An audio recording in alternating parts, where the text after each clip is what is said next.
We who follow Jesus Christ are struggling because we live in a world of increasing secularism, kind of a radical secularism that would really do away with the church as we know it. The teachings that we know, a lot of what we read in the Bible, biblical values are being called out as hate speech, things like that. They're difficult times. And we really need to reappraise ourselves and where we are and how we approach this thing. I think there's been an unhealthy triumphalism in the church. I mean, this goes back 5 centuries, but most certainly we've seen big churches growing in America. They've gotten a lot of press, all that kind of stuff. Well, the church is shrinking, but we have drawn attention to ourselves in ways that perhaps we shouldn't. We've gone to war politically, both on the left and on the right.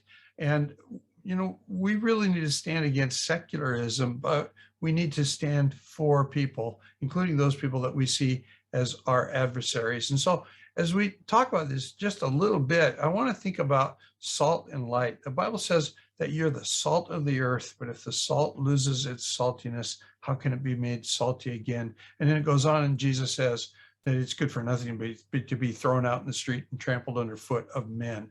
If we've lost the true flavor, the love that God called us to, love God, love our neighbors, go make disciples, those very simple things, and we've traded that for a programmatic approach to ministry. We put on a big show. Nobody's really interested in the show.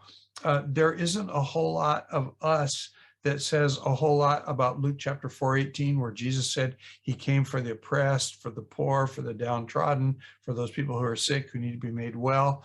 We've turned our back on the miraculous. We need to think about reseasoning ourselves and getting salty again. He also says, you're the light of the world. Interesting thing that I've noticed about light is that light is quiet, doesn't make a lot of noise. It just shines. And it's exactly what he says. Let people see your light, put it because it's on a lampstand for everybody to see, so that they can glorify your Father which is in heaven.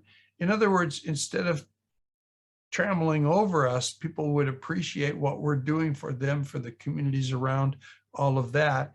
But light and salt both work quietly. We've taken a loud approach politically.